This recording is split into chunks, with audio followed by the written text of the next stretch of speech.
کہ وہ عام طور پر دکان میں اکیلی ہوتی ہے۔ اب حرف بی کے لیے تمہیں کسی آفت رسیدہ کی تلاش تھی، اس لیے تم نے ایک اور ترکیب اختیار کی۔ تم نے سوچا ممکن ہے دکان میں تمباکو بیچنے والی عورتوں کو خبردار کر دیا جائے، اس لیے کسی اور کو شکار بنانا چاہیے۔ اس مقصد کے لیے تم چھوٹے چھوٹے ہوٹلوں اور چائے خانوں میں جاتے رہے اور وہاں کام کرنے والی لڑکیوں سے ہنسی مذاق اور چھیڑ چھاڑ کا سلسلہ شروع کر دیا، تاکہ تمہیں پتہ چل جائے کہ کس لڑکی کا نام بی سے شروع ہوتا ہے اور کون لڑکی تمہارے معیار پر پوری اترے گی۔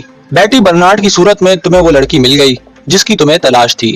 تم نے اس سے تعلقات بڑھائے اور بتایا کہ تم ایک شادی شدہ شخص ہو، اور اسی بہانے تم اسے ایک دو مرتبہ باہر سیر کرانے لے گئے۔ اب تمہارا پروگرام قطعی تیار تھا۔ تم نے فوراً کام شروع کر دیا۔ تم نے اینڈ اوور کے ناموں کی فہرست کسٹ کو بھیج دی اور اسے حکم دیا کہ فلاں تاریخ تک وہاں جائے اور فلاں فلاں افراد کے ہاتھ جرابیں فروخت کرنے کی کوشش کرے، اور اس کے بعد تم نے پہلا ABC خط مجھے بھیج دیا۔ مقررہ روز تم اینڈ اوور گئے اور مسز آسچر کو ہلاک کر دیا اور کسی نے تمہیں نہیں دیکھا۔ قتل نمبر 1 نہایت کامیابی سے سر انجام پا گیا۔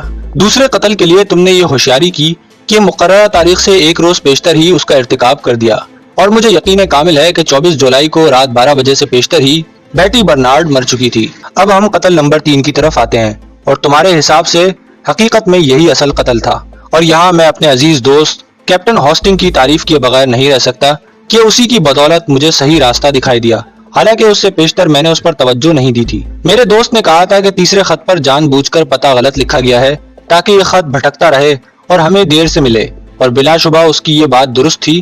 اسی ایک سادہ سے فقرے میں اس سوال کا جواب موجود تھا جو عرصے سے مجھے پریشان کیے ہوئے تھا، یعنی یہ سوال پرائیویٹ سراغ رساں ہرکوئل پوئرو کو ABC نے خطوط بھیجنے کی زحمت کیوں کی، اور وہی خطوط پولیس کو کیوں نہیں بھیجے؟ اور غلطی سے میں نے اس کا جواب یہ نکالا کہ شاید اسے مجھ سے کوئی ذاتی رنجش ہے، لیکن نہیں، بات دراصل یہ تھی کہ تمہارے منصوبے میں یہ بات شامل تھی کہ ان خطوط میں سے ایک خط پر جان بوجھ کر غلط پتہ درج کر دیا جائے تاکہ یہ دیر سے موصول ہو، لیکن اگر تم اسکاٹ لینڈ یارڈ کو براہ راست خطوط بھیجتے تو غلط پتہ درج کرنے کا امکان ہی نہ تھا اور خط انہیں فوراً مل جاتا۔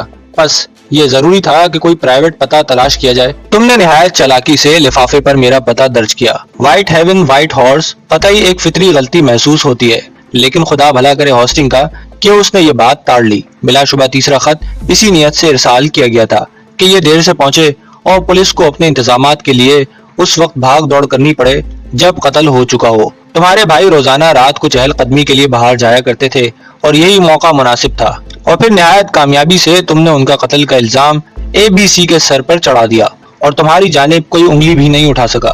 تمہارے بھائی کی موت کے بعد تمہاری اسکیم مکمل ہو گئی اور تمہارا مقصد پورا ہو گیا تھا، اور اب تمہیں مزید وارداتیں کرنے کی ضرورت نہ تھی۔ لیکن دوسری طرف تم نے سوچا کہ اگر چوتھا قتل نہیں ہوتا تو پولیس شک کرے گی اور شاید سچائی ظاہر ہو جائے، لہٰذا ایک اور قتل ہونا چاہیے۔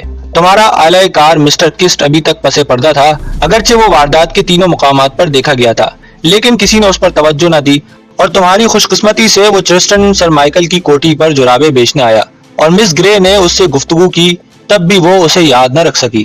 بہرحال تم نے جرأت مندی سے کام لیتے ہوئے ایک اور قتل کا فیصلہ کیا اور مقام واردات کے لیے تم نے ڈونکاسٹر کا انتخاب کرا۔ تمہارا منصوبہ بالکل سادہ تھا۔ مسٹر کسٹ کو اس کی فرم کی جانب سے ڈونکاسٹر جانے کا آرڈر دیا گیا۔ تمہارا منصوبہ یہ تھا کہ تم اس کے پیچھے پیچھے جا کر کسی کو قتل کر دو۔ چنانچہ ایسا ہی ہوا۔ جب مسٹر کسٹ سینما میں گیا تمہارے لیے راہ ہموار ہو گئی اور تم بھی اس کے پیچھے پیچھے گئے اور اس کی کرسی سے چند کرسیوں کے فاصلے پر بیٹھ گئے۔ جب وہ جانے کے لیے اٹھا تو تم بھی اٹھے اور پھر ٹھوکر کا بہانہ بنا کر لڑکھڑاتے نیچے جھکے اور اگلی قطار میں ایک اونگتے ہوئے شخص کی گردن میں چاقو گھونپ دیا۔ ABC ریلوے گائیڈ اس کے گھٹنوں پر رکھ دی اور اندھیرے میں چلتے ہوئے دروازے کے قریب تم مسٹر کسٹ سے ٹکرا گئے۔ تم نے خون آلود چاقو اس کی آستین سے صاف کیا اور پھر اس کی کوٹ کی جیب میں ڈال دیا۔ اس مرتبہ تم نے یہ زحمت مول لینے کی کوشش نہ کی کہ مقتول کا نام ڈی سے شروع ہو، کیونکہ تم نے بجا طور پر سوچ رکھا تھا کہ اسے قاتل کی غلطی سمجھ لیا جائے گا، اور یقیناً تماشائیوں میں مقتول سے کچھ فاصلے پر کوئی نہ کوئی شخص ایسا ضرور ہوگا جس کا نام ڈی سے ضرور شروع ہوتا ہوگا۔ بس اسی شخص کے بارے میں کہا جائے گا کہ قاتل تو دراصل اسے ہلاک کرنا چاہتا تھا مگر غلطی سے کسی اور کو مار دیا۔ اور اب میرے دوستو آئیے اب نقلی ABC کے نقطہ نگاہ کے مطابق اس کیس پر غور کریں۔ اینڈ اوور کی واردات، اور وہ اینڈ اوور میں عین واردات کے وقت موجود تھا۔ بیکس ہل کی واردات، وہ عین واردات کے وقت بیکس ہل کے گرد و نواح میں موجود تھا۔ چرسٹن کی واردات، 3 وارداتیں اور 3 مقامات پر عین واردات کے وقت وہ موجود تھا۔ بس یہی سوچ کر وہ خوفزدہ ہے یاد رکھیے کہ جن کو مرگی کے دورے پڑتے ہیں ان کو اکثر یہ علم نہیں ہوتا کہ وہ کیا حرکت کر رہے ہیں، اور پھر کسٹ کو ڈانکاسٹر جانے کا حکم ملتا ہے۔ ڈانکاسٹر یہ وہی جگہ ہے جہاں اے بی سی کی اگلی واردات ہونے والی ہے، اور وہ اس گھبراہٹ میں اپنی میزبان خاتون مس ماربری کو بتاتا ہے کہ وہ چیٹنم جا رہا ہے، لیکن وہ ڈانکاسٹر جاتا ہے۔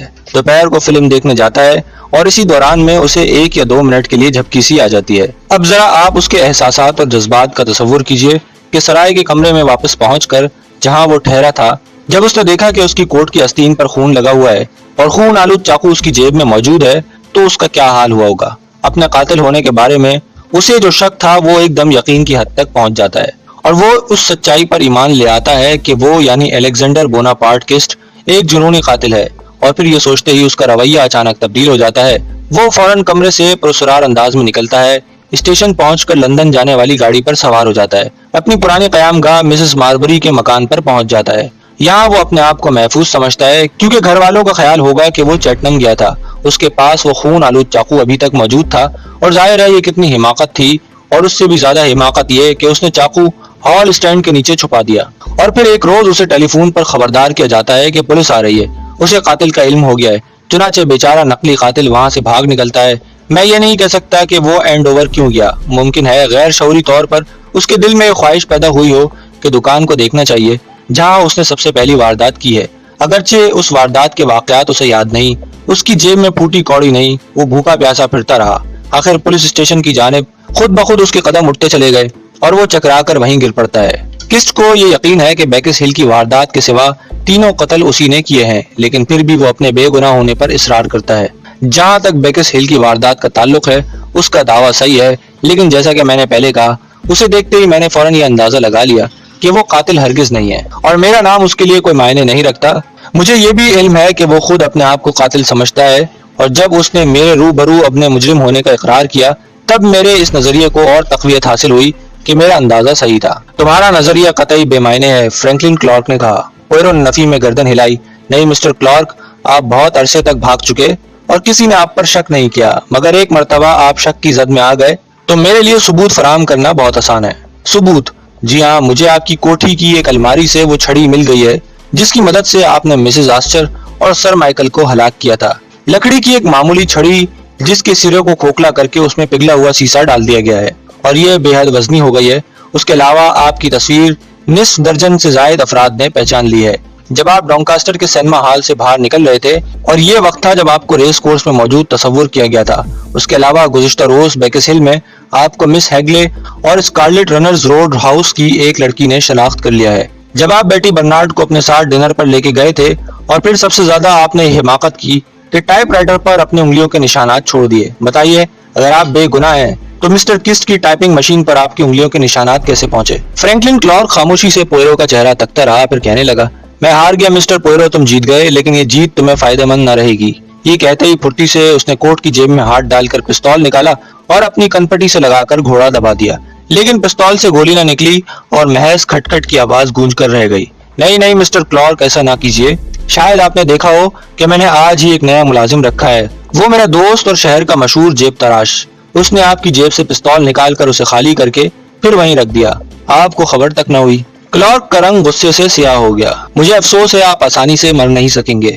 آپ نے مسٹر کسٹ کو بتایا تھا کہ اس کے ہاتھ پر پھانسی کی لکیر ہے، کاش آپ خود اپنے ہاتھ پر یہ لکیر تلاش کر لیتے۔ تم، الفاظ اس کے منہ سے نکلے، اتنے میں برابر کے کمرے کا دروازہ کھلا اور اسکاٹ لینڈ یارڈ کے 2 جاسوس افسر اندر آئے۔ ان میں ایک انسپکٹر کروم تھا۔ وہ آگے بڑھا اور اس نے گرجتی ہوئی آواز میں فرینکلن کلارک سے کہا، میں تمہیں تنبیہ کرتا ہوں، جو بات منہ سے نکالو گے وہ تمہارے خلاف بطور شہادت استعمال کی جائے گی۔ وہ پہلے ہی بہت کچھ کہہ چکا ہے، پوئرو نے ہنس کر کہا۔ پھر وہ کلارک سے مخاطب ہو کر کہنے لگا، بلا شبہ تم نہایت اعلیٰ ذہن کے مالک ہو، لیکن میری دانست میں تم نے جو وارداتیں کی ہیں وہ ایک انگریز کے شایانہ شان نہیں، تم نے نہایت بدذوقی کا ثبوت دیا ہے۔ فرینکلن کلارک کو لے کر جب پولیس والے کمرے سے باہر نکلے تو میں نے فلک شگاف قہقہا لگایا، اور پوئرو حیرت سے میری جانب دیکھنے لگا۔ میں اس لیے ہنسا تھا کہ تم نے اسے خوب تانا دیا۔ ارے ہاں بھائی، توبہ توبہ، نہایت سفاکی، نہ صرف اپنے سگے بھائی کو قتل کیا بلکہ 2 معصوم جانوں کو بھی ختم کر دیا۔ مزید یہ کہ ایک بیچارے آدمی کو ان وارداتوں کا الزام دے کر پھانسی کے تختے تک پہنچانے کی کوشش کی۔ تمہیں یاد ہے وہ گانا جو اگلے روز ہم نے بچوں سے سنا تھا، to catch a fox and put them in a box? and never let him go. To catch a fox and put him in a box and never let him go. یہ حرکت بھی بدذوقی پر مبنی ہے. میگن برنارڈ نے گہری آہ بھری. خدا کی پناہ میں تو کبھی یقین نہیں کر سکتی. میگن نے پوئرو کی جانب دیکھا اور اس کے چہرے کا رنگ اور گہرا ہو گیا. پوئرو ڈونلڈ فریسر سے کہنے لگا تمہیں علم ہے؟ میگن شروع سے آخر تک یہی سمجھتی رہی کہ تم نے ہی اس کی بہن کو قتل کیا ہے. ڈونلڈ آہستہ سے کہنے لگا بعض اوقات تو خود مجھے بھی اپنے اوپر شک ہونے لگتا ہے اور اس شک کی وجہ تمہارا خواب تھا. پوئرو اس کی اور قریب ہو گیا اور رازدارانہ انداز میں آواز دھیمی کر کے کہنے لگا تمہارا خواب واقعی سادہ نوعیت کا تھا. اس کی حقیقت صرف یہ تھی کہ بیٹی برنارڈ کی جگہ میگن برنارڈ تمہارے دل پر قبضہ کر چکی ہے، لیکن تم اپنی محبوبہ کی موت کے بعد بھی اس سے بے وفائی کرنے کو تیار نہیں. اس لیے تم میگن برنارڈ کی تصویر کو دل سے نکالنے کی جدوجہد کرتے رہے. یہی وجہ ہے کہ خواب میں تمہیں بیٹی برنارڈ کی جگہ میگن برنارڈ کا چہرہ نظر آتا ہے. شاید آپ صحیح کہہ رہے ہیں، نوجوان نے آہستہ سے کہا. اس کے بعد ہم سب پوئرو کے گرد جمع ہو کر اس سے مختلف سوالات کرنے لگے. میں نے پوچھا پوئرو آخر ان سوالات سے تمہارا کیا مطلب تھا جو تم نے سچ کے کھیل پر ہر ایک سے پوچھے؟ وہ سوال، سچ تو یہ ہے کہ ان میں کئی سوال اوٹ پٹانگ تھے، مگر مجھے ایک خاص بات معلوم ہو گئی. جب پہلا خط سپرد ڈاک کیا گیا تو اس وقت فرینکلن کلارک لندن میں ہی تھا.